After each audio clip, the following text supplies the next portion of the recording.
I called the meeting number one open. We shared our minutes of the meeting last week 150. So, do you have any amendments on that? I hope someone help. Fine, right? So we passed the minutes of the meeting 160. And the Toastmaster Abhishek is not today, right? Not coming. Abhishek, yes, correct. Bajpai. Yeah. Okay, fine. He's the third one, yeah. Oh, we have more Abhishek. Abhishek Bajpai is one of the most common names. Yeah. Find Abhishek everywhere. Yeah. So, how many first-time guests here now? Can you please introduce yourself, your name, your profession? How did you come to know about Toastmaster in a minute? Good morning, everyone. So myself, Venkatesan. So I am from Tamil Nadu. Currently, I am working as a clinical associate at Novo Nordisk. It's located in Whitefield. So I am coming here to join this meeting as a guest. Later, I will be a part of the team, and I am here because of one of the managers told me or suggested me to join this club. It will be useful for my future and other things as well. So that I am being here. So thanks for the opportunity. Right. If you want to come and talk here also, fine. If you want, fine. So, very warm good morning to everyone. My name is Abhishek. So, I'm 22. I'm a software developer at Amazon. I was introduced to Hoodi Toastmasters by Madam Toastmaster Tanija here. So, I'm really glad I got this opportunity to come and explore. So, it's the first time I'm coming to Hoodi Toastmasters, and it's a pretty nice experience. I love the place. It's quite a nice vibe. So right now I'm currently exploring clubs, trying to explore what suits my kind of personality best. So I was earlier in Toastmasters in the Gams Club. So right now I've taken the step to come back. It's been like at least 3 years since I've taken the break, and I regret taking the break. So that's why I really want to come back. So welcome back. Online, first time guest. Priyanka Kumari, first time guest. Yeah. Hi. Good morning. Hi. Good morning. So, like, I have to introduce myself, or? Yes. Okay. Hi, everyone. Good morning. I'm Priyanka, and yeah, I'm working in Global Logic as a software developer. And one of my friend suggested me to join the Toastmasters. So, looking forward to continue with this. So, thank you. Thank you. 1924, Darcy Smedley started a new club to develop interpersonal skills, leadership skills, and toward the stage fear and everything. And that one club transformed to one of the most famous non-profit organizations in this world. We have more than 280,000 members in around 144 countries, and with the support of 15,000 clubs. So these are organizations, these are Toastmasters. Welcome to all our guests. And for getting more information about the Toastmasters, you can connect with me, or you can connect with me or team member Shmonali. So we can add you in our guest group as well. Thank you.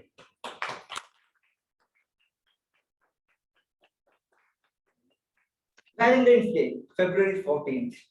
Oh, everyone is smiling. Okay. But unfortunately, this year it was on Tuesday. I was in office, and my colleague, she asked me, Dixon, how was your Valentine's Day? What are you doing for Valentine's Day? I told her nothing. She said, why? You are a married person. You should do something to your wife. I said, if you are marrying a right person, then every day is a Valentine's Day. Why should I celebrate particularly about February 14th? If you are married a wrong person, then every day will be May Day, right? And if you are single, every day will be a Independence Day. But I didn't tell her that because she is also single.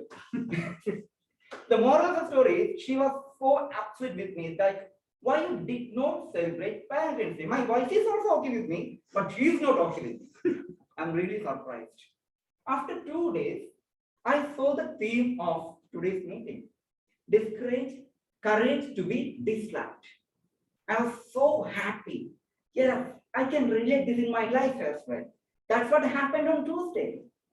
If you're not ready to go with the flow, then you should have some courage to be disliked, right?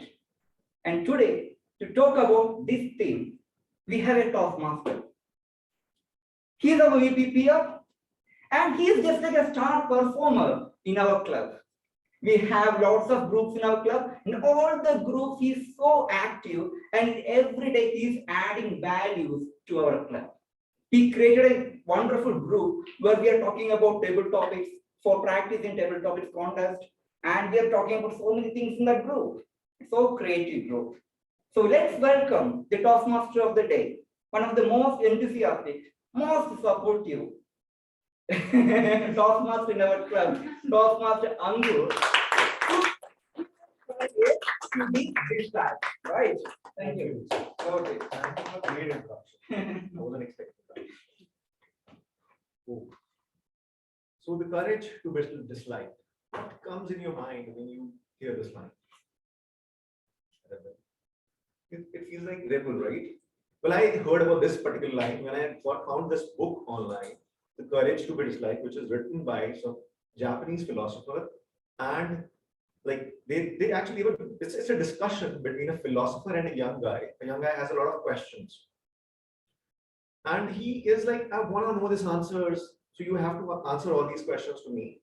The book is basically based on Adlerian philosophy, Adlerian psychology, which is a very deep psychology. If you think about, if when you read it, you get to know about it. This is definitely not about being a rebel and stand against the system or something like that. This is being something which you stand against your own self. It's not about something which you like. Obviously, when you do change yourself, when you question your own abilities, the way you have been living life and all, and the way the world is working, you kind of think that this is a little weird thing that's happening over here. So I'm going to go deeper into these things later on, how this book is all about. And but first, I'm going to introduce our GE for today. Let me just open her intro. But she's an engineer and a management graduate who is working as a business analyst, love exploring new ideas and places, and I believe in talking of and believe in talking of life, taking life one day at a time. So Mona Lisa Kakati, please. Mona Lisa, can you hear us? Yes. Thank you, TM Modi. Good morning, everyone. Am I audible? Yes. Toastmasters is a platform to improve ourselves. It is a platform for self-learning, self-improvement, and of course, achieving a higher cause day by day. Evaluation is an important part of Toastmasters, which helps us to create a checklist for ourselves, what we have achieved till now, and what exactly we are about to achieve for a later course.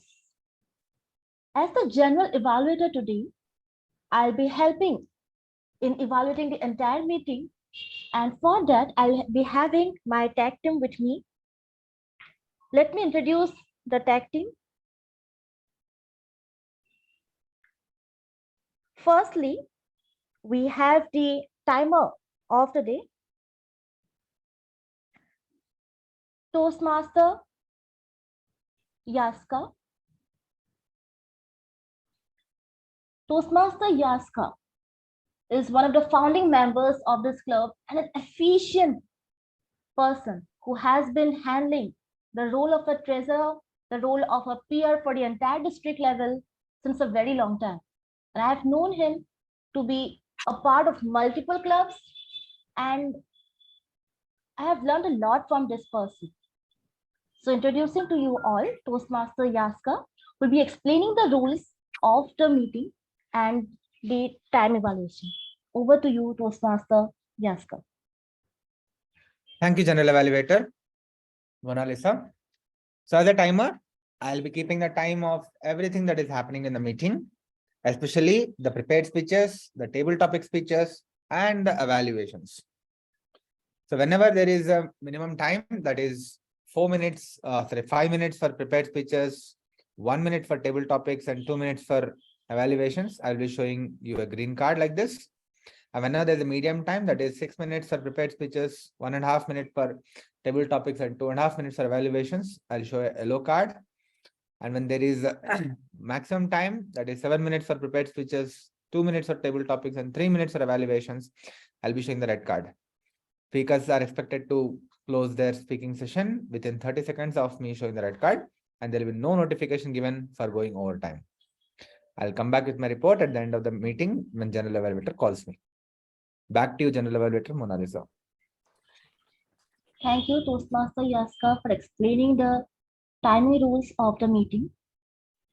Next, we have one of the most difficult rules actually for the Toastmaster meeting.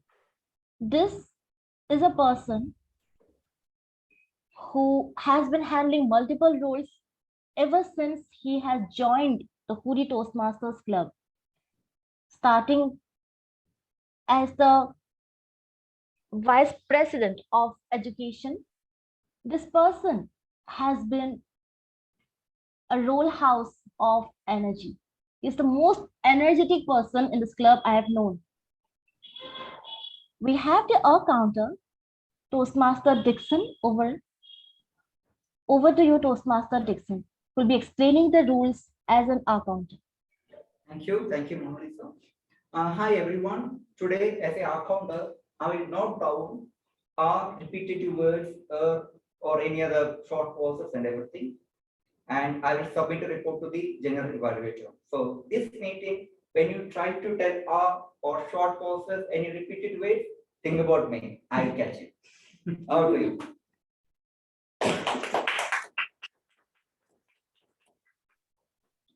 Thank you, Toastmaster Dixon. Then we have the grammarian with us, DTM Manoj, who will be explaining his role in this meeting. DTM Manoj. Thank you, General Evaluator. Good morning, everybody. Today I'll be playing the role of the grammarian, so I'll be watching out for the language which everybody uses, the good and the bad usages of it. And when the time to submit the report comes in, I will be joining up back with the General Evaluator to submit my report. Thank you. Thank you, DTM Manoj. It's nice to have you with us after a long time, actually. Now, I request the TMOD to proceed with the meeting. I will be presenting the general report at the end of the meeting, along with my tag team. Thank you. Over to you, TMOD Ankur.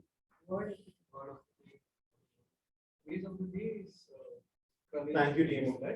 Mona Lisa. Sorry. The phrase is already there, courage to be disliked.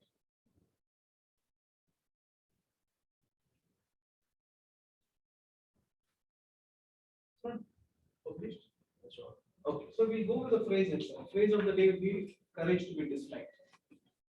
So let's use courage as You can use as courage as the word word of the day. and courage to be disliked as the phrase of the day. Okay. All right. So now it's time to call the only prepared speaker today. Well, he's a young, enthusiastic gentleman who hails from Odisha. He did his BTech from SRM Chennai. In his own words, 2 years ago, he successfully failed as an entrepreneur. You need a lot of courage to say that.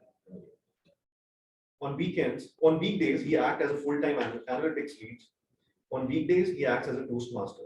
He loved reading books, talking about and sharing stories with people. And please welcome TM Purushottam from MU Sigma Toastmasters Club.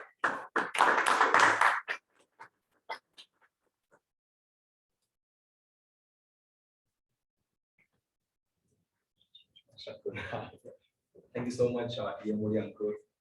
So, who's the timer here? So, Yashka, right? Cool. I'll start in a few seconds.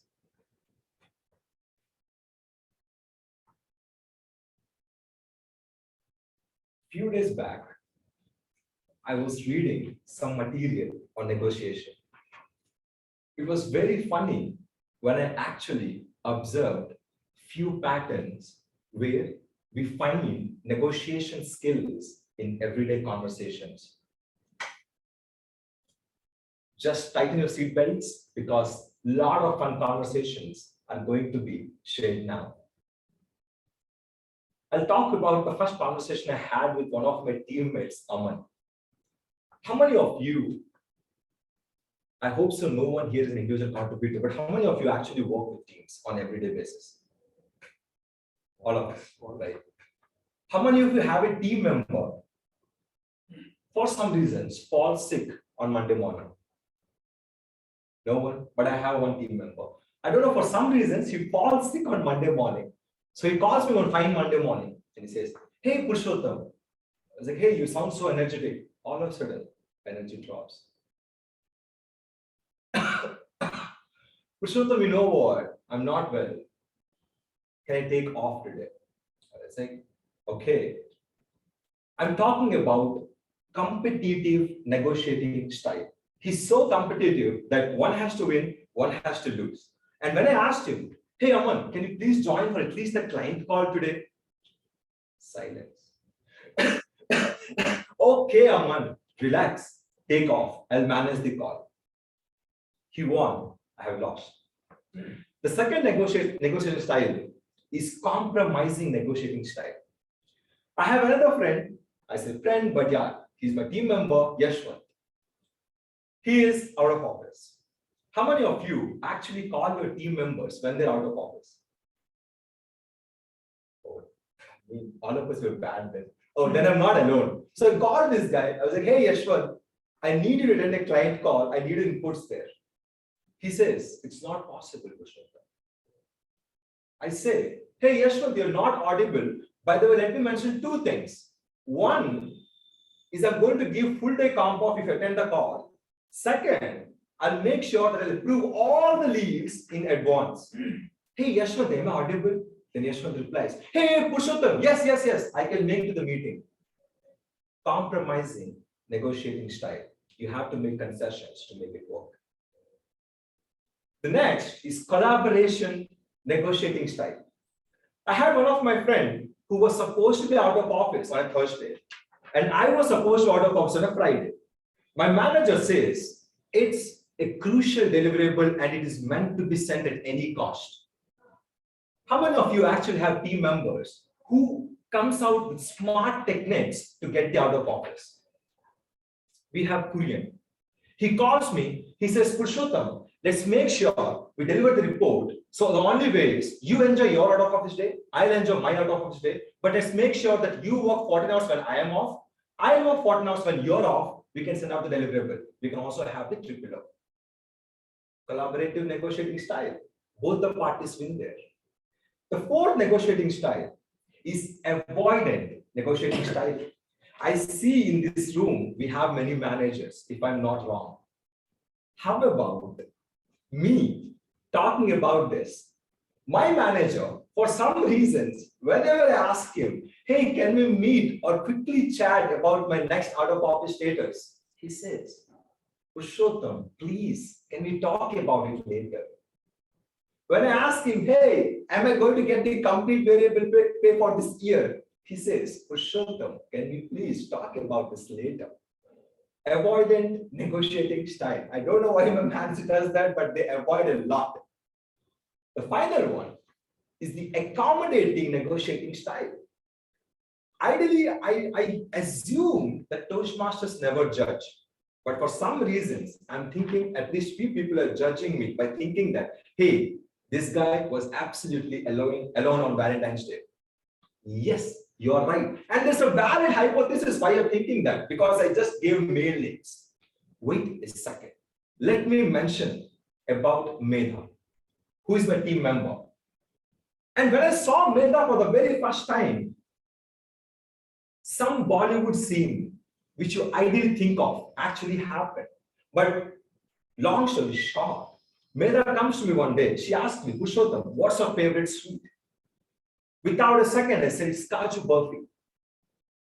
The name of the bond, it blossomed on a very special day. She got the sweets. Along with that, she got a Rakhi. The bond turned to be Raksha Bandhan bond. That they actually understood it's very difficult to eat the favorite sweet, Kaju Burfi. Now, all those negotiating styles being laid out in front of everyone. I know there is a smart mind on the Zoom call or in this room with this question. Which negotiating style should be used at what point of time? I'll end my speech with this answer. Life will teach you, my friend. Over to you, Toastmaster Ankur.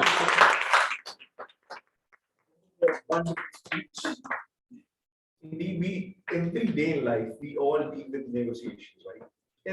Whatever relations we have around us, we all deal with negotiations. And talking about what this, coming back to the courage to be disliked, I'm going to talk about a few points which author talked about in this particular book. And some of you might keep you thinking that what is this? This cannot be correct, what he's saying. And one of that is that a trauma doesn't exist. There is no trauma as such, which is basically a personal thing that when you read this book's title, you think that why this kind of topic is there in the book. The trauma doesn't exist. But he says that a lot of us overall, like throughout our life, we kind of get used to the kind of problems which we face in life, and we accept them as that these are our own problems, and we're not going to come out of it. We just keep dealing with those same things, same memories over and over again, but we just don't come out of it. It's like in actual, the trauma doesn't exist, which is a very weird thing, right? Nobody would move it. It's really tough to agree with this particular topic. And there are a lot of different topics which he talked about. We're going to talk in detail later on that. But before that, I'm going to introduce the next session for the speaker for the next session for today, which is a very experienced gentleman. He's there for the education session today on evaluation. The good part, one of the best part, what I liked about his when I received his introduction was that in the very first line he mentioned about that he just didn't fail, he failed miserably as a public speaker. You need a lot of courage to say that in your introduction. And then he said he tried to make up education qualification with what he lacked in communication. So he became chartered accountant, cost accountant, a certified public accountant. After 2 decades in corporate, he switched to over personal development and academics. He's a human potential consultant with Procter Gallagher Institute, USA. When I heard this line, I connected so much with you because I have been following Bob Proctor since last 15 years and his books and one paradigm shift. That was such amazing. And he helped people transform their lives. He's also a faculty at Christ University teaching CPA and CFA courses. Please welcome DTM Matthew Verghese for education session on evaluation.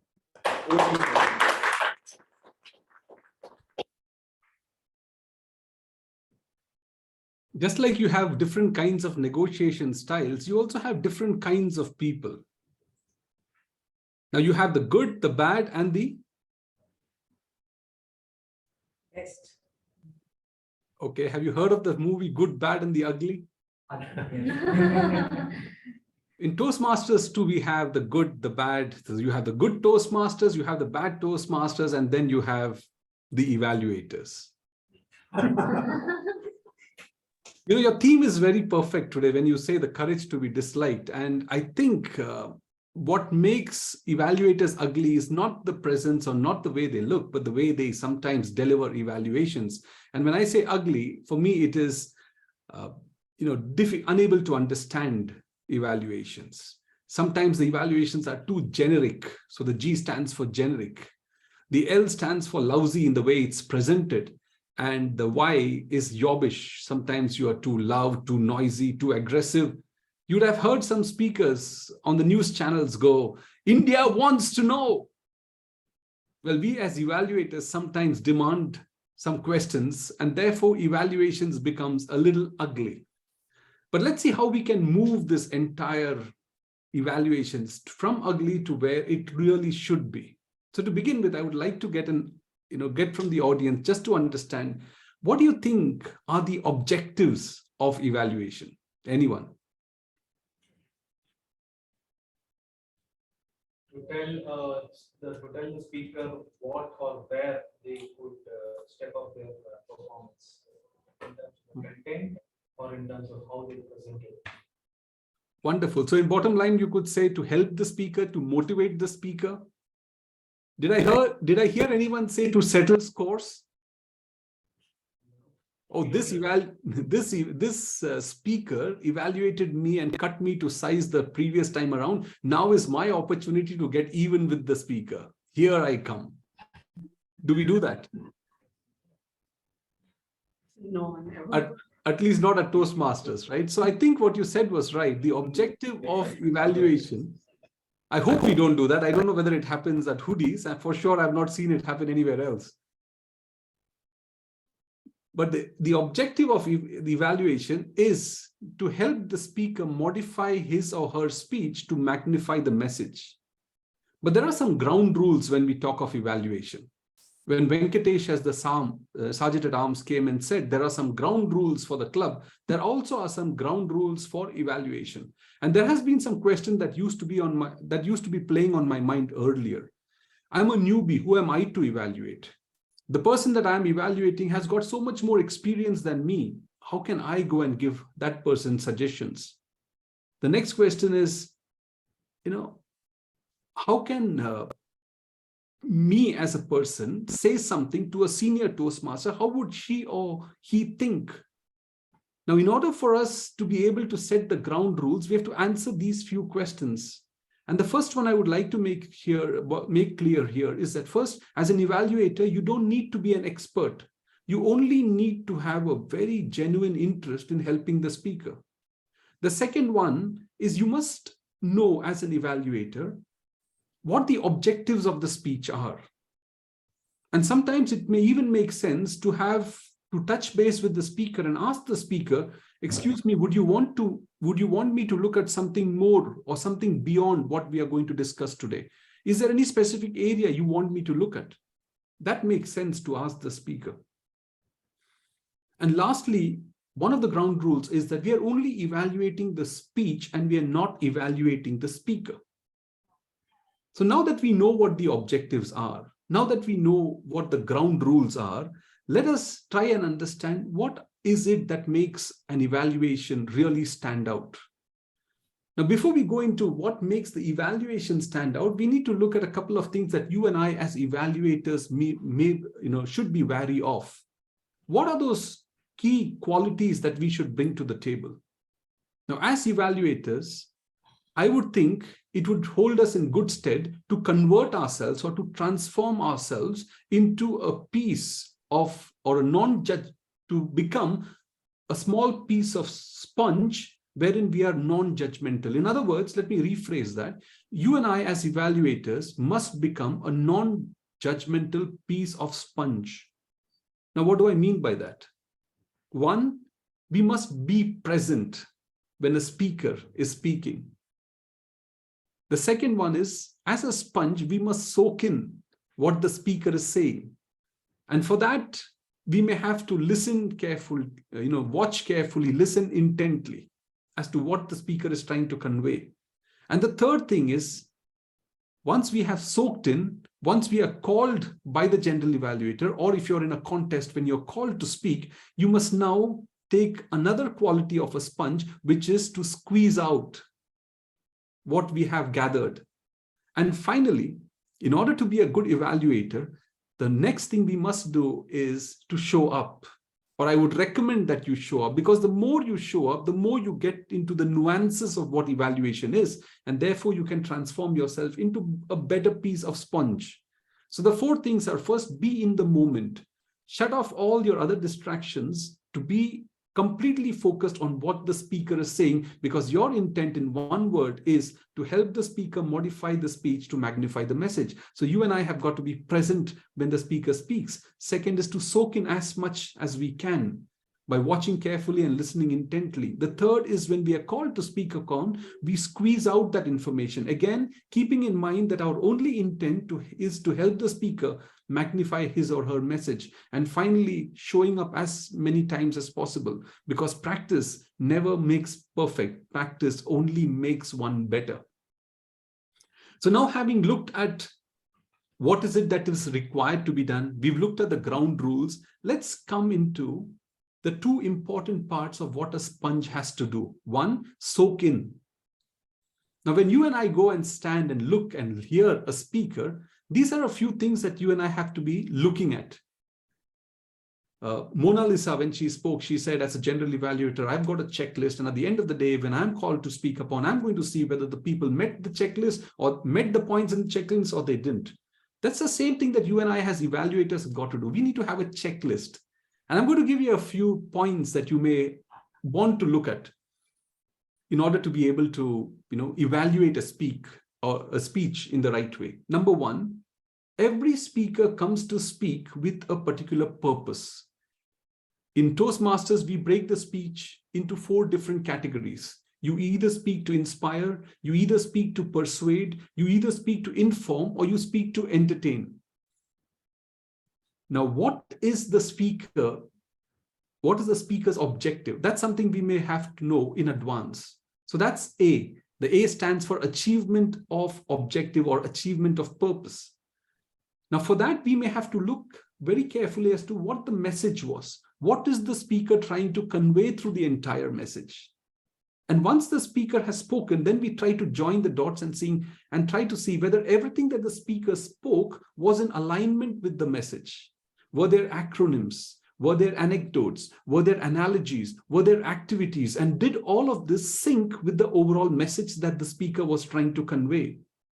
What kind of examples did the speaker give? Why did the speaker say something that the speaker said?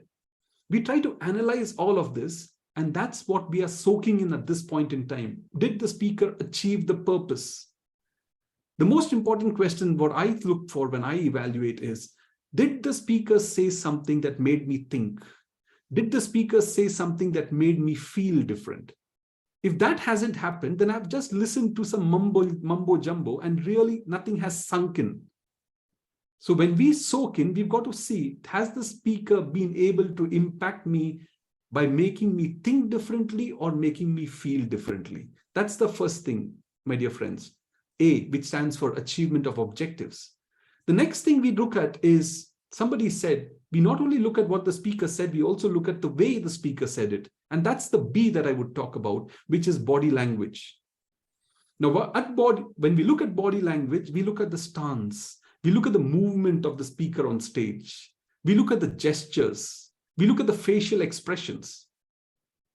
Now, if a speaker is moving left and right, sometimes it may be distracting for us. Sometimes it is not a purposeful movement. You and I can use the depth of the stage, the breadth of the stage, the length of the stage, and make our points very, very effectively if we decide to use our stance and movement more purposefully. The second thing I talked about was facial gestures. We may say one thing, but we may show it completely different on our faces. For example, we said, he met with an accident. Now you see, I'm laughing, I'm smiling when I'm talking about a very serious matter. Now I need to align my facial expressions to say, she met with an accident. Otherwise, I would be saying one thing and showing something else, and the message gets distorted in our facial expressions. So the second thing we need to look at is, was the speaker body language conveying what he or she really wanted to do? And that's why many a times we tell speakers, use your own personal stories. When you say a personal story, you're not just retelling a story, you're reliving a story. And that's when your emotions come out. That's when your body language is completely in sync with what you expect to say. So having looked at the achievement of objective, having looked at the body language, what is the third thing that we could look at? And that is a call for action. You see, the speaker comes and gives his or her point of view. Sometimes the call for action is not very explicit. I urge you to do this. I want you to do this. It need not be that explicit, but in the hidden message or below everything that we saw, like when Dixon came and spoke about his personal experience with that lady, well, he did not give us a clear-cut message, or he did not give us a clear-cut call for action, but there was an implicit call for action where I read between the lines as Dixon saying, look, Valentine's Day is something that's special. You need not necessarily ignore it. You have to show something for the people around you.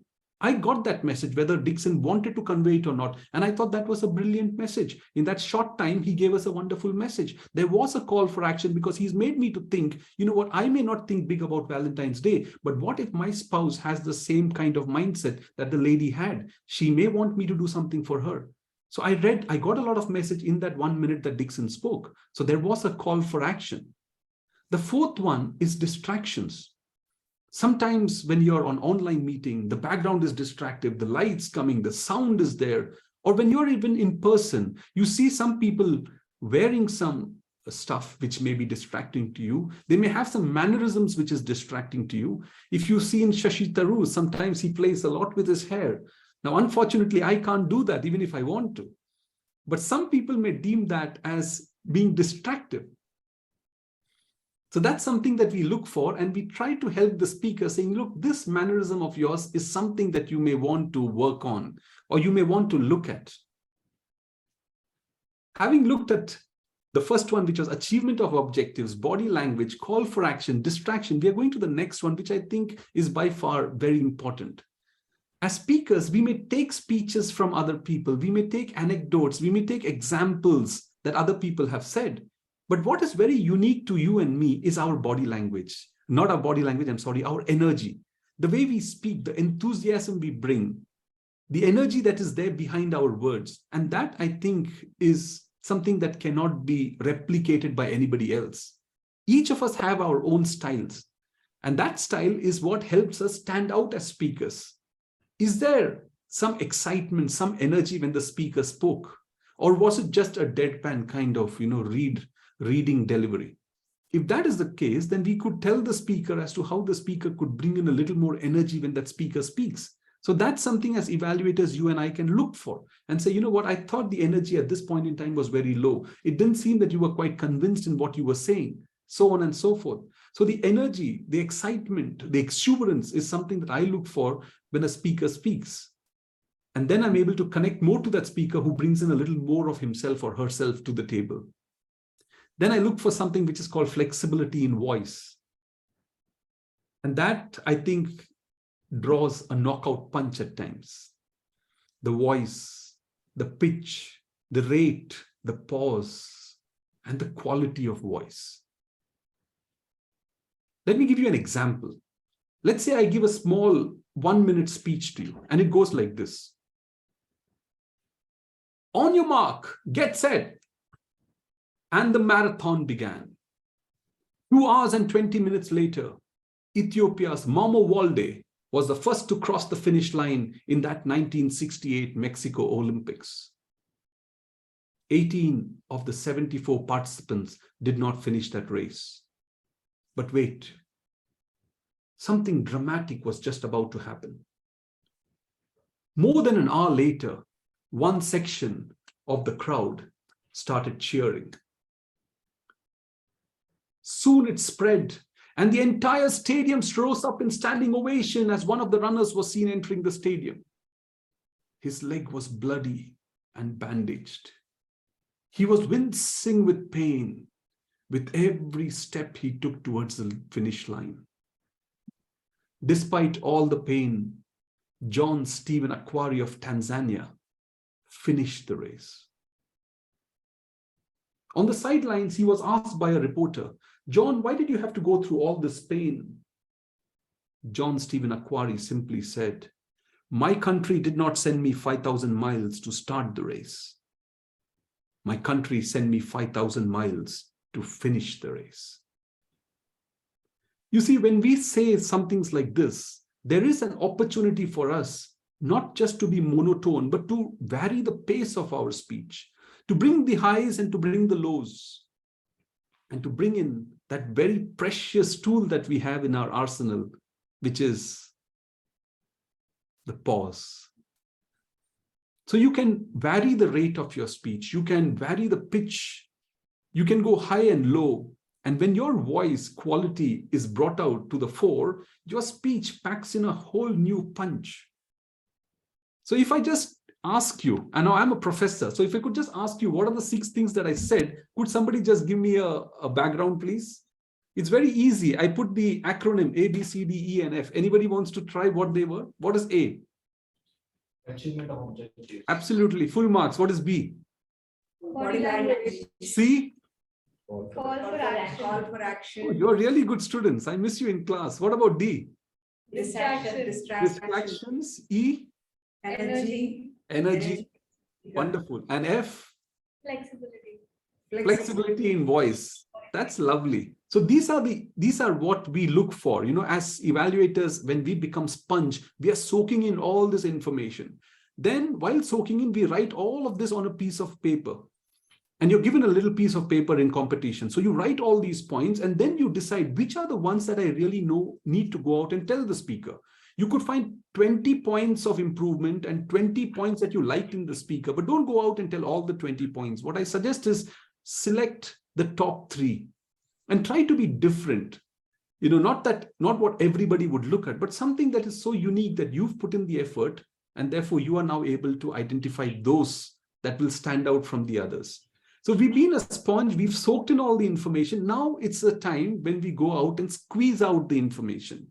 And when we squeeze out the information, again, I'm going to give you an acronym here. This is what we do as good evaluators. Number 1, you analyze the speech. Everything is on that piece of paper. Now you pick out, you analyze what is good, what stays, what sticks, what has to go out, and you come up with your own version of top 3 points of improvement and top 3 points that you really liked in the speaker, and you would want the speaker to take that to a whole new level. So we analyze the the speech. The second one we talk about is about how systematic can be, or what suggestions would we give the speaker. No evaluation is complete unless you give suggestions to the speaker. So first you analyze, then you suggest to the speaker.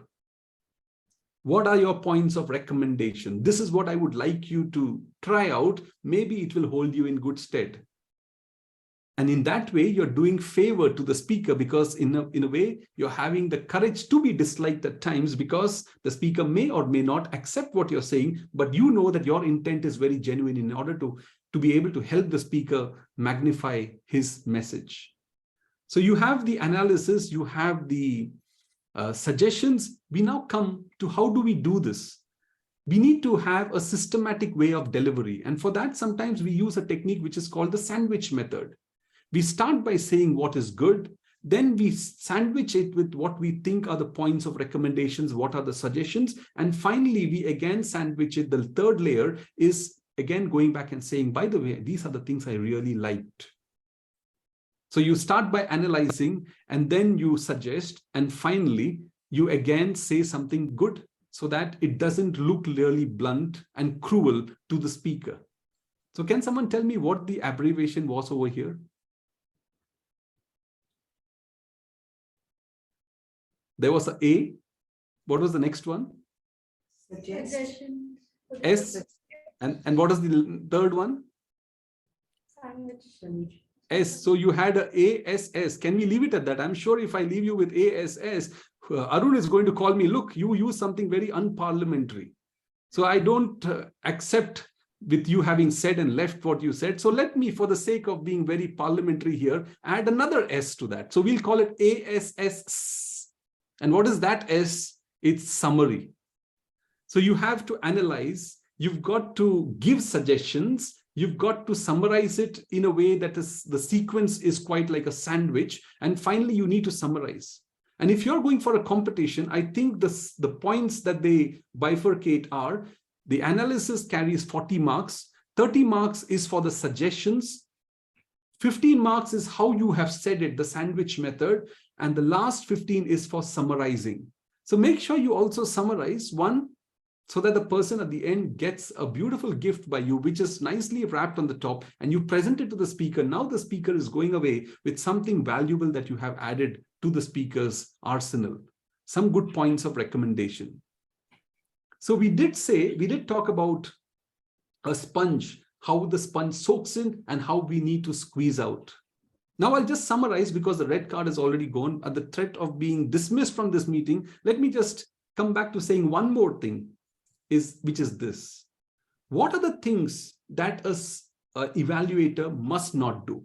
Now, you and I are chefs, right? We've given you a lot of ingredients. We gave you the A, B, C, D, E, and F. I gave you the A to be able to give a good evaluation speech. But there are some don'ts, some ingredients which we must avoid using. And those are this. Number one, don't be a spokesperson for the audience. Speak for yourself.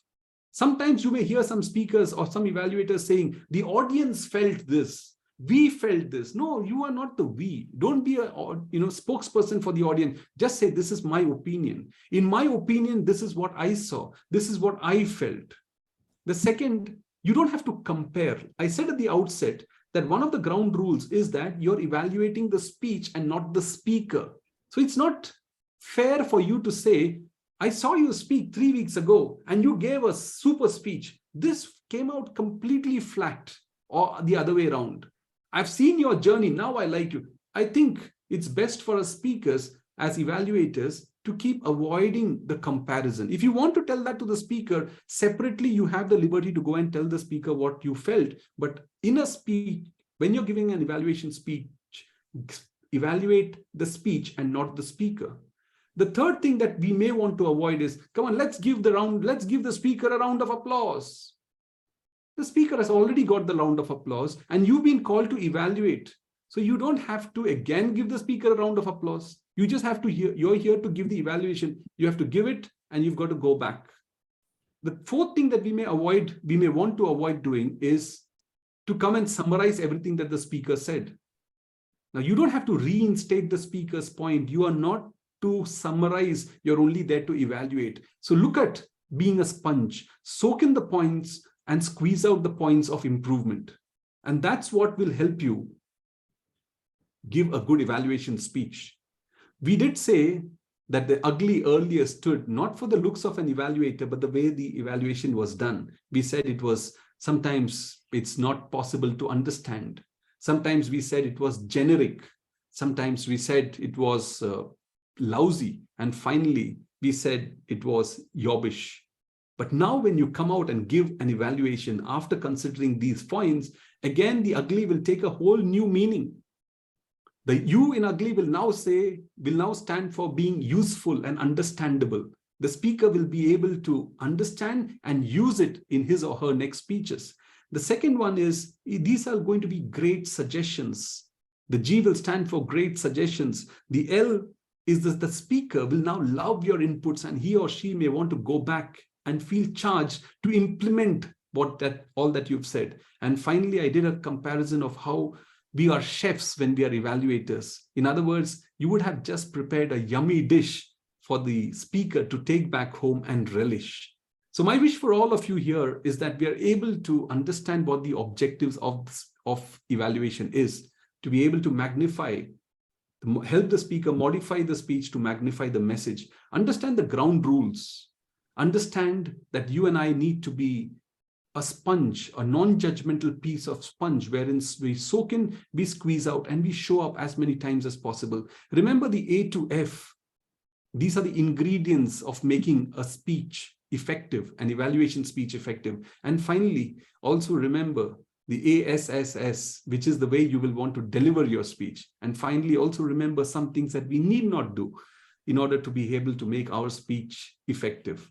So my wish for all of you is that whoever is going for the competition, or whether you go for the competition or not, as you go ahead in life, as you go ahead in your Toastmasters journey, and as you make those evaluations, your evaluations stand out, and more importantly, help the speaker modify the message, modify the speech to magnify his or her message. Thank you.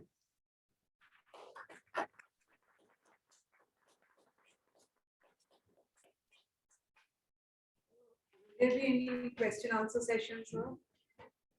I have two questions. So we have a Q&A session, right? Do we have? Yeah, yes. So, this is Tanuja here. Yes. Yes, Tanuja. I have two questions. One is about distractions. Now, distractions may come in the form of physical appearance or some gestures, as you said. Yes. So should we be speaking now, if they're about body language, we may, of course, we should mention what is distracting us, what can improve the speaker. I understand that completely, but my question is, should we be speaking about the physical appearance or the clothes or even the lighting that is affecting the speaker adversely? Well, see, our intent here is to help the speaker get better at what he or she is doing. Now, when you talk of physical appearance, if the physical appearance is something that is inherent and it comes, you can't speak about it because then it's, crossing the line. As evaluators, we need to be careful that we don't step over the line.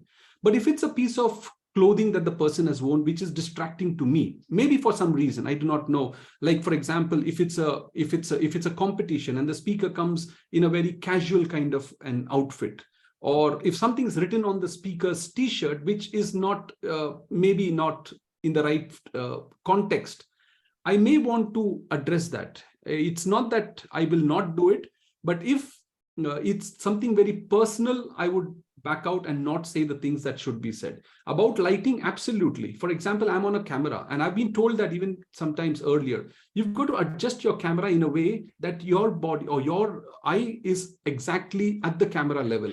Sometimes they tell us to even put a little sticker and look at the camera and not look at where the audience is. For example, now I'm looking at the audience, but otherwise I completely speak looking at the camera. And sometimes I remind myself, the light that I have is right in front of me. Now, it may be reflecting, but if I have a light behind me or if I have some distractions, it makes sense to tell the speaker saying, look, there are a lot of things behind you. Could you just remove that because they are more distracting to me and my attention is moving from you to the so-called background. So those things are something we have to tell the speaker and help the speakers. At the end of the day, ma'am, the interest is help the speaker magnify his or her message by modifying whatever it is that we could help the speaker modify. So without stretching too much, without overstepping, without personally attacking or personally saying something which is too personal, I think anything else through our judgment, through our subjectivity, if we think it's going to help the speaker, I would think it's in our good interest. It's in the good interest of the speaker that we speak, and I would go ahead and do it. Sure, thank you. Welcome. My second question is that when the speaker, see, we follow whatever speech we give as Toastmasters, we follow our objective, a project, and we speak on that. Right. If a speaker has not followed the objective or is far away from it, should we tell the speaker to repeat the speech as evaluator? Well, again, a very interesting question.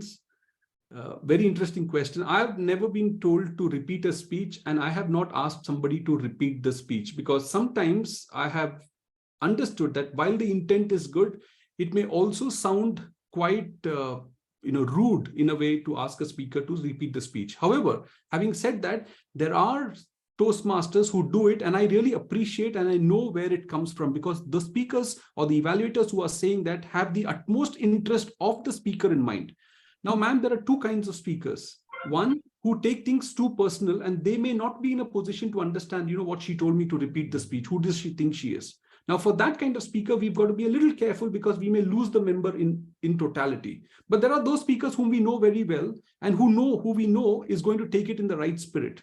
It's a very difficult question to answer, but I would look at the speaker and see if the speaker is beginning the journey. I would hold back that comment of repeating the speech and look at the speaker outside. And because we have lots of things that we have to tell the speaker beyond the 3-minute evaluation that we do.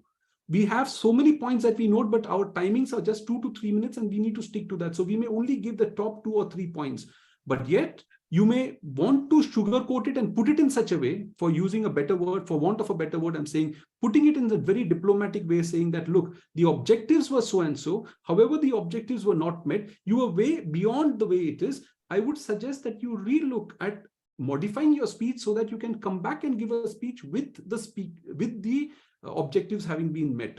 Now, I do not know whether you are asking that for a specific reason that someone was way off. Then of course it is justified to telling that speaker, look, I think you need to revisit your speech. But if it is, if it meets 60, 70%, or you think some of the objectives are met, I think the benefit of doubt should go to the speaker, because at the end of the day, this is only a platform where we learn. The objective was said when the Sergeant at Arms came and said, it's only to help the speaker give a learning experience to feel better and to a more conducive environment so that he or she can learn. So being a platform to learn, allow the speaker to fail and decide whether that kind of pill you're giving for the ill is will not put the speaker completely off guard and want to leave it. So I think it's a call that the evaluator has to take depending on the situation, and it's not a one size fits all.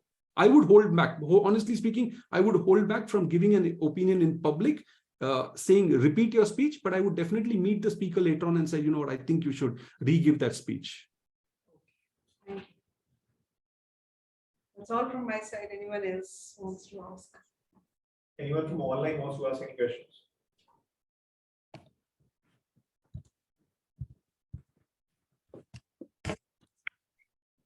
Does anyone from online wants to ask any questions? Was there the chat?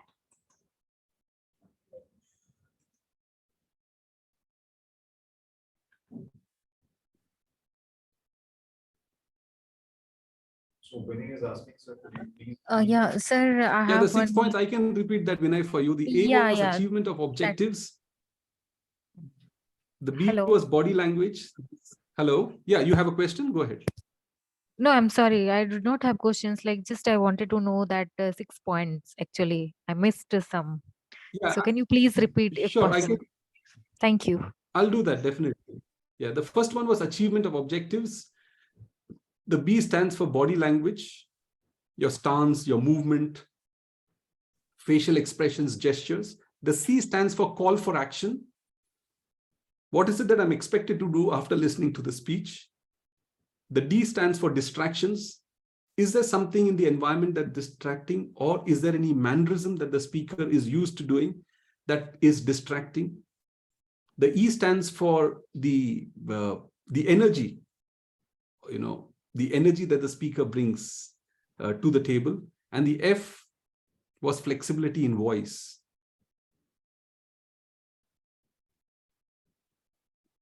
Did that answer your question? It was, can you open chat? Sorry, Ankur, I didn't get that. Can you repeat that? Sorry, Vinay, did that answer your question, Vinay?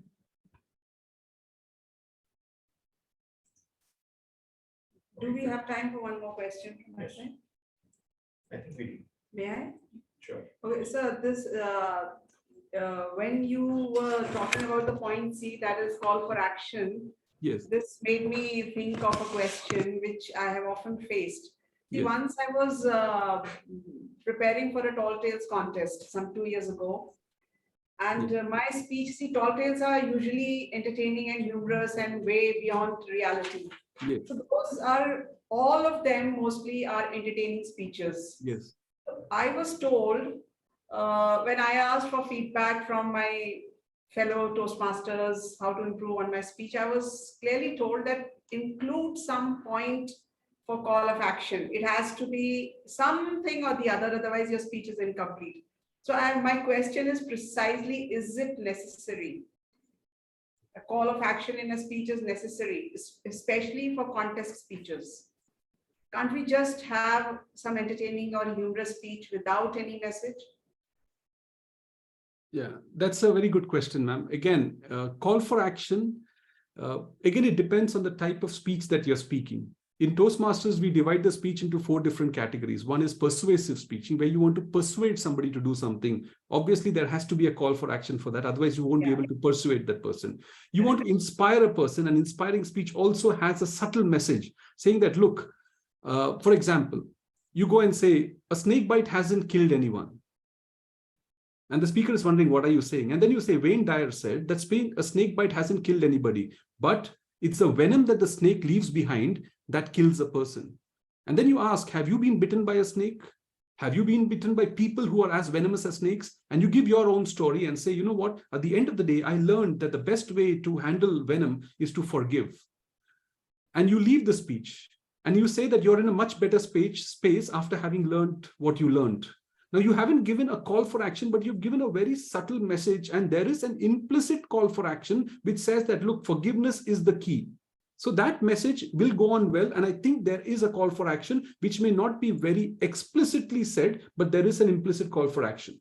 Now, when you inform, you need not necessarily have a call for action, because again, the call for action would be weaved. Smoking kills, and you're informing about all the different kinds of statistics that has come. So it's quite clear that an audience will take the message back saying that smoking is injurious to health. Again, it's not very explicit, but there is an implicit message there.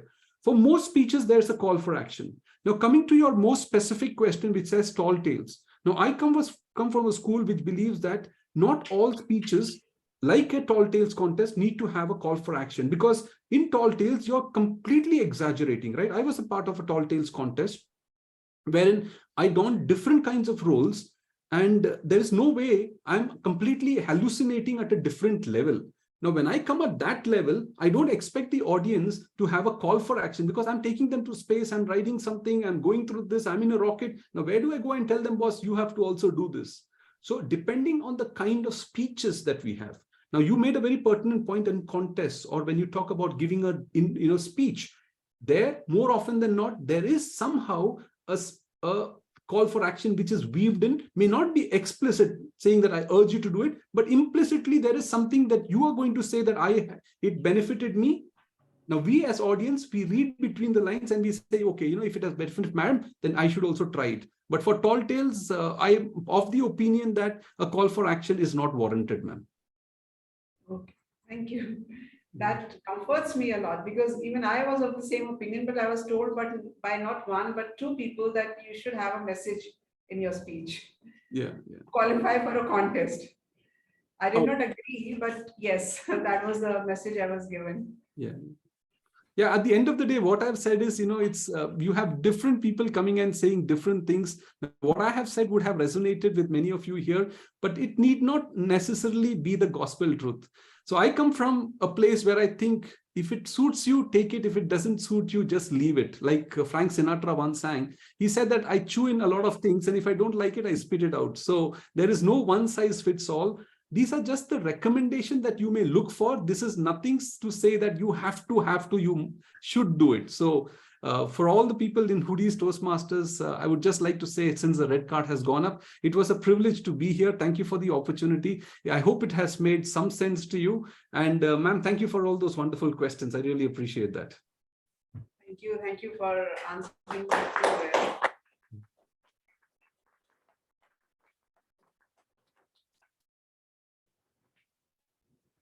Thank you so much, Matthew, sir, for such a detailed session of evaluation.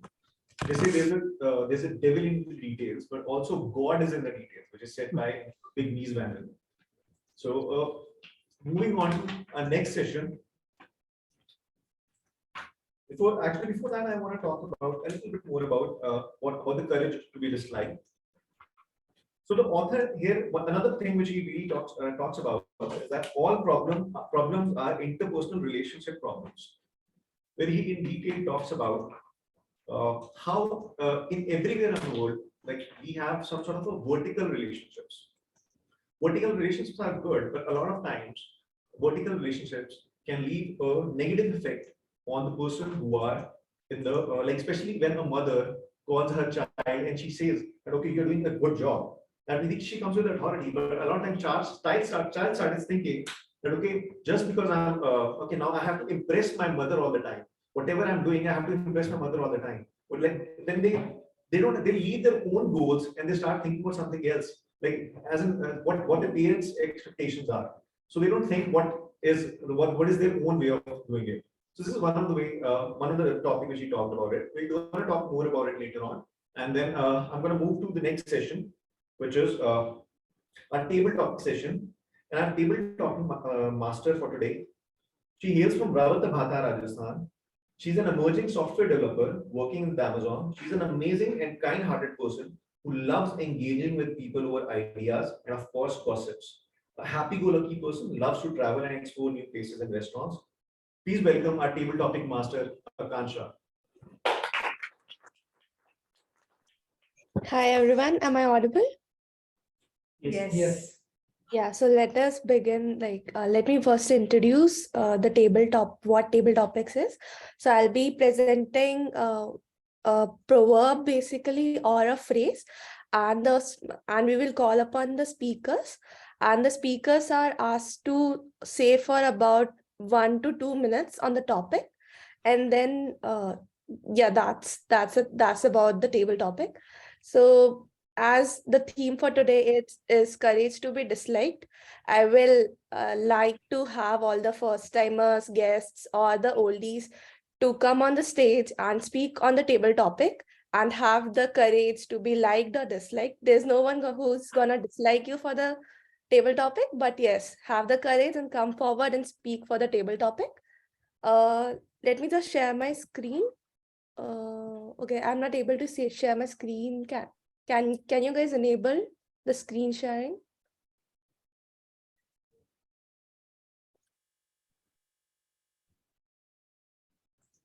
Who is the host? Doing it, Akansha. Okay.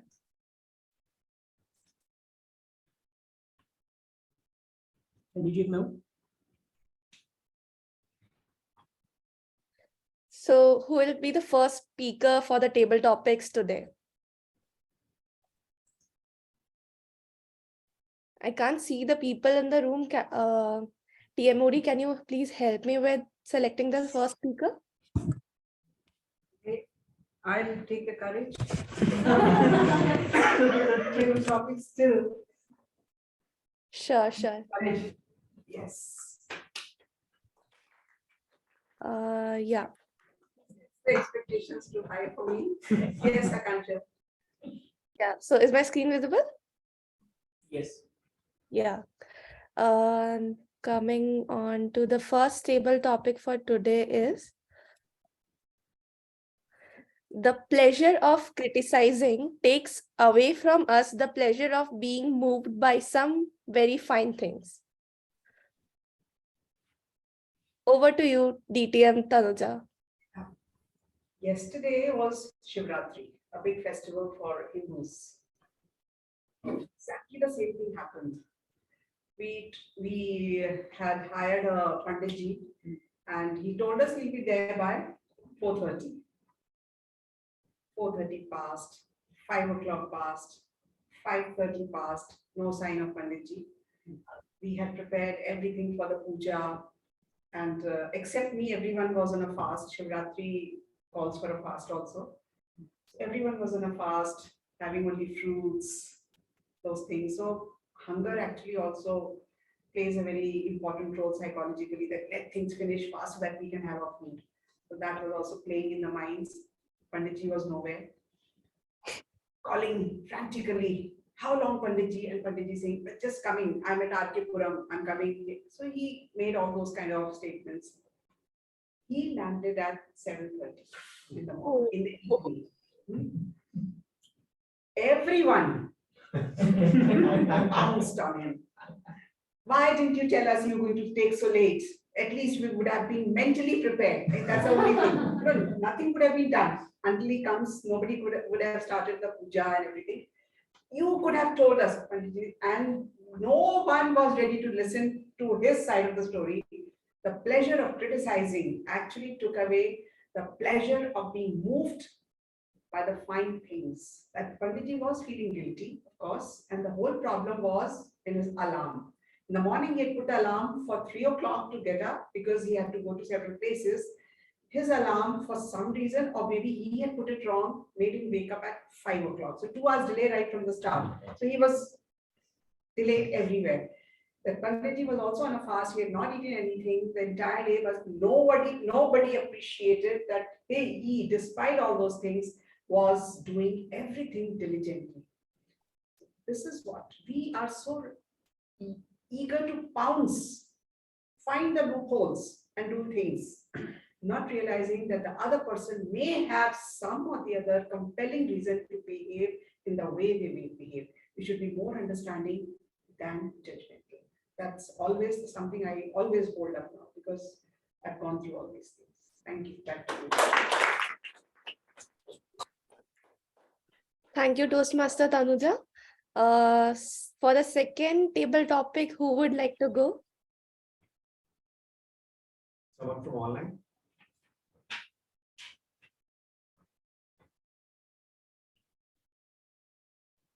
Mr. Matthew? Yes. Okay. So the next table topic is, he has the right to criticize who has a heart to help. This would be a very easy topic for you. I think it relates with the evaluation session you held today. Right, you're putting words in my mouth, but then let me try not to take this. It was Dale Carnegie who once said, avoid the 4 C's. Do not criticize, do not complain, do not compare, do not condemn. Now, I didn't understand that for a long time until I got married. And one day I met the priest alongside my wife, and he said the same thing. He said, avoid the 4 C's, and that will hold you in good stead. We've tried to do that for a lot of time in our lives, where I try to chew in my words even before I can send them out. But how right it is for us to say, criticism is bad, but at the same time, there's something which is called constructive criticism. And you and I always require people who criticize us, not with the motive of cutting us to size, but in order to tell us where we could improve. If our real motive is to go out and help some people who are really in distress, and you and I can don the hat of a critic, not in a way to cut him to size, but to tell him, look, these are the areas that you could work upon. I would welcome such thoughts, because I know deep down in my heart that there are people who really want the best out of me. And the only person that can see that is I can't see it many of the times, because most of the time I don't see the things that's going wrong for me. But if somebody comes out, and being an auditor, I can say that a third pair of eyes does help. So if somebody can come out and tell me that this is where you are wrong, or if somebody from Hoodi can come out and tell me, sir, your session today did not make sense to me because of ABC reasons, then I know that the person from Hoodi has a genuine interest in helping me and a heart to help me. I will go back on the drawing board to see where I could improve. So my dear friends, many a times we don't have to be just using the most sharpest object that we've been blessed with, our tongues, to cut people to size, to criticize, to condemn, to complain, and to compare. But if you and I have the genuine interest in our hearts, you and I can go out and tell people where they lag behind. That would not be a real criticism, but it would be a constructive criticism. But what we are helping here to help other people do is to improve themselves. And thereby we are empowering them, inspiring them, and helping them become a better version of themselves. So let's take that criticism in the most positive way. Let's go out and help other people become better versions of themselves. And then you and I will not be called a critique, but you and I will be called a mentor. Over to you. Thank you, DTM Matthew. For the next table topic, will anyone from the guests like to volunteer? This is my first meeting. I don't know the rules here, so better to take it in the next call. Before going to the.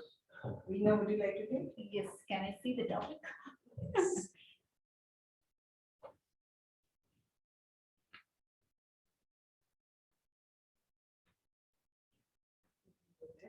It's Akansha. Can I just take the topic?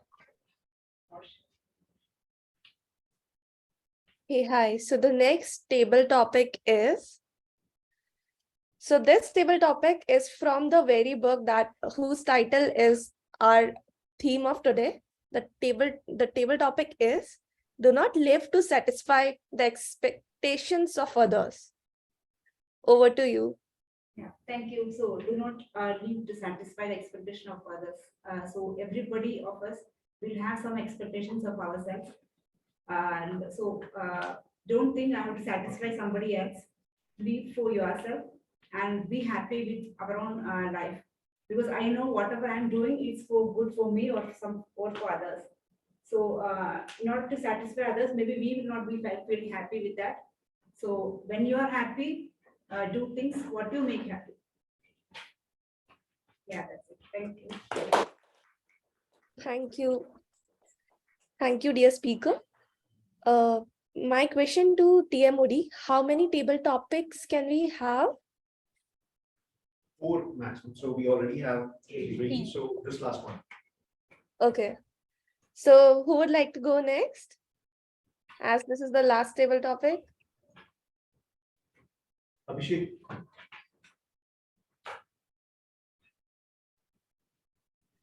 Okay. Akansha.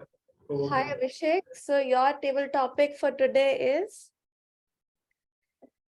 if you are not living your life for yourself, then who is going to live it for you? Wow, what a topic. So if you're not living your life for yourself, then who are you? Who is it going to live it for? So basically, this quote is this phrase, whatever, it has a very deep connection with what I've had in college. So many a times when I used to get like criticism, or maybe not even, I used to take feedback from people who had no sense on the knowledge. I used to see my friends who used to comment on every single thing on my choices, and I used to be like, right, he does make sense. Whether that person has no connection with me, I used to still feel that he does have a point. And I used to find a point in every single person. And I don't know why my mind always found a way that, yeah, he's right. He's also right. He's also right. I started living my life by what the other people thought that I'm supposed to live by. This was one of my greatest mistakes I thought I was living by in college. And not very long after, I started to realize that, okay, these are my choices, and these people who had absolutely zero knowledge on what I am doing, they can't comment on this. I'm not living for them. That's what the intent was, that I was living for them. I never looked into my own expectation that, okay, this is what is making me happy. But I don't know why I was finding happiness in making them happy. But that was not me. That was not how I was living. So I really wanted to change that method, and me finding ways which actually gave me pleasure, actual peace of mind. That is what I went towards, and really want to live my life the way I am. And right now I'm quite in that way. I'm right here living my life, right here working on myself. So this has been like stepping up for me, the upgrade. That's it. Yeah, thank you. Thank you, Abhishek. With this, we would like to end our table topic session for today. Over to you, Toastmasters Ankur. Thank you, Akansha. So let's move on to our evaluation session for today. TM Mona Lisa, over to you.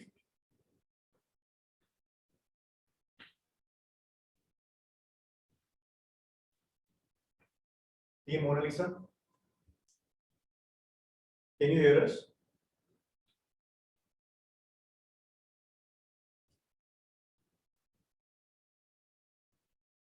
TM Mona Lisa, can you hear us? Hi, am I audible? Yes, you are. Yeah, I'm so sorry. There was a issue with my microphone. Okay. So before I present the general evaluation report for the day, along with my tag team, I would request the speech evaluator to kindly present the evaluation for the prepared speech.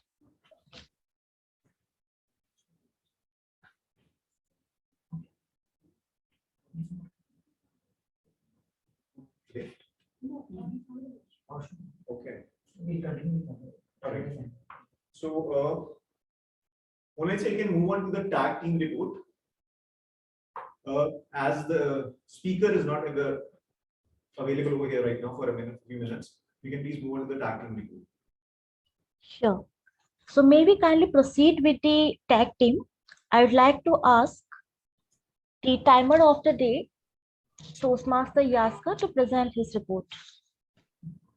Thank you, General Evaluator. Today, the speaker, Purushottam, he took 6 minutes and 1 second.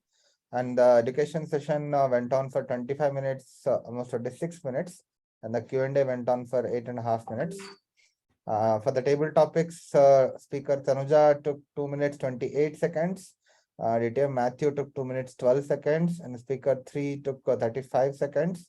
And Abhishek took 1 minute, 57 seconds. Back to you, Mona Lisa. Thank you, Toastmaster Yaska.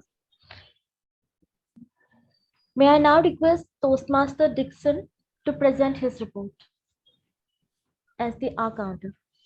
Hi everyone, and today was a wonderful day for us because most of our speakers, table topic speakers, everyone, they did not use any kind of R's or any repetitive words. Only few points which I could notice. Like For TM Ankur, he just used for 3 or 4 times. That's it. And for others and everyone, just used repetitive words and 2 or 3 times. That's it. The rest everyone talk well. Thank you. That's from me. Thank you, Toastmaster Dixon. May I now request the grammarian of the day, DTM Manoj, to present his report. Mona Lisa, for some reason, Manoj had to leave, and so we'll have to skip that part for today. Okay, no issue. Okay, we can move on to the evaluation for today. Sure. So I would like to move to my report as of now. So starting. Mona Lisa, please, it's speech evaluation first. Sorry? Speech evaluation we can. Okay. So sorry. Speaker is present now. So may we now proceed with the speech evaluation? May we have the evaluator for the speech? Master Madhu. Good morning, everybody. To start with Purushottam's objective of the speech. So the purpose of this project was for him to learn about different types of negotiation and strategies that can be used while negotiating. And the second purpose was for him to share some aspect of his future or past, mainly anecdotes from his life. So the first thing I loved about your speech was your spoken language was very clear, and I felt like it was very clear and understood. You had wonderful eye contact. You looked very, very confident on stage.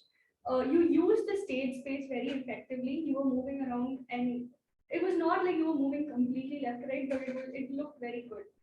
And your content was very interesting, and it was also very well constructed. I found it very funny as well. So places of improvement that I found. So you have a very high energy to yourself. I actually imagine you as, maybe Ranveer Singh, that close-up ad, he brushes teeth, and it comes out and he feels like he can do anything in this world. So you have a very high energy. I feel like in places where you were expressing emotions like confusion, or like in your first point where you showed how you lost your colleague, you could have, tamed that sort of energy and, showed a little bit of remorse so that, that emotion comes out better. The second point of improvement is also along the same line. Again, I feel like because of like the high energy that you have, like Matthew sir mentioned, you could have added a lot more pauses in places where you wanted to make a strong point or wanted to add weight to, the words that you were saying. I feel like that could have added more to the experience that you were sharing. And finally, this is my personally, I felt that you were sharing 5 different types of negotiations, and you ended your speech with, saying life will teach you which type of negotiation to use. I felt you could have said collaborative, compromising, avoidant, or accommodative. Life will teach you which type of negotiation to use, just to remind the audience the different types of negotiations that you have spoken about. So overall, I loved your speech very much. Start to end, I was very interested. I did not lose interest even once in between. And I'm looking forward to seeing a lot more of your speeches.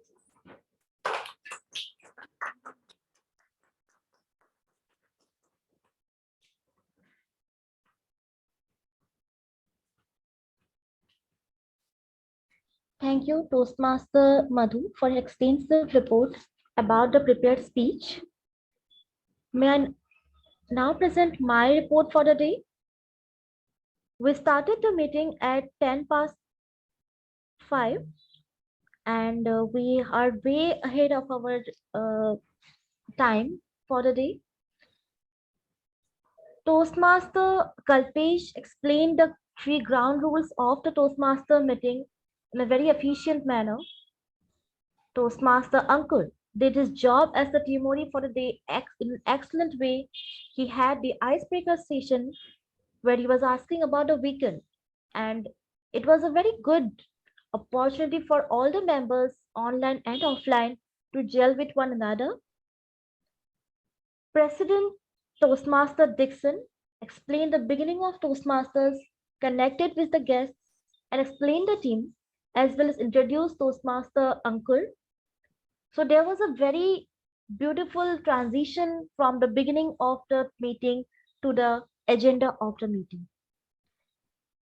Toastmaster Akansha presented the table topics, and all the topics, all the given to the guests as well as the Toastmasters were very thought-provoking. I'm sure we all had a great time listening to the speakers. The tag team has presented the report in a very efficient manner and in a quite an extensive report with a lot of chance for improvement. With that, I end my evaluation and over to you, Toastmaster Ankur. Thank you.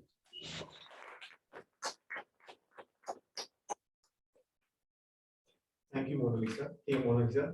All right. So now we are at a point when we have to conclude the meeting. So one thing which I want to say is everything, one thing which author also talked about in the book is that every problem is an interpersonal relationship problem. I don't totally agree with it. A lot of problems are there which are not interpersonal relationship problems.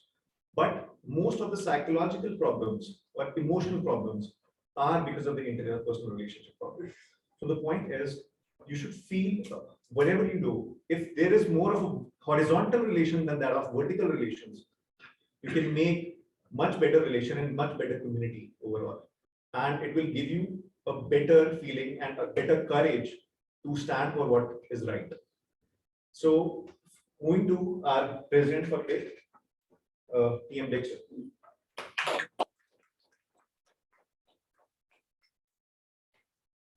Thank you everyone for the wonderful meeting today, and special thanks to DTM Matthew Verghese for an insightful session today as a, about the evaluations, about your 6 points from A to F and your A triple F and do's and don'ts as an evaluator.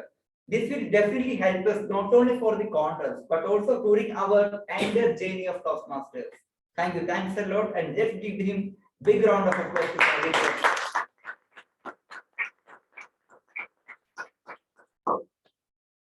So today is now we have any feedback session from any guest. Can you give your feedback about the meeting? I definitely was a little different because I'm not used to coming to a Toastmasters as an education session. This is the first time I'm going to such a Toastmasters, and I really loved it because this is something which definitely is vital for every upcoming or sprouting Toastmaster.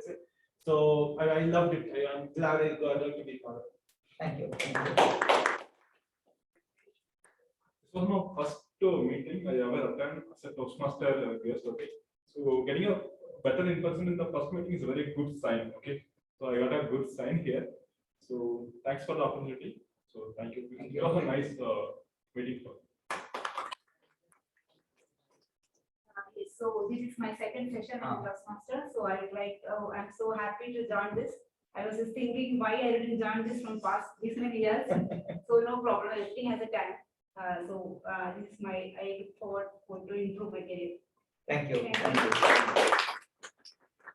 So we are approaching our contest now. March 12th, we fixed the date, and that day we will be having international speech contest, evaluation, and table topic. So I request all the members be a part of that contest.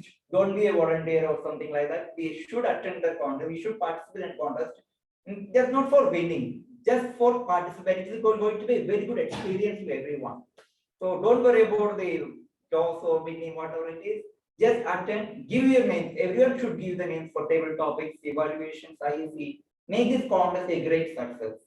So with that note, I close the meeting number 161. Thanks to everyone.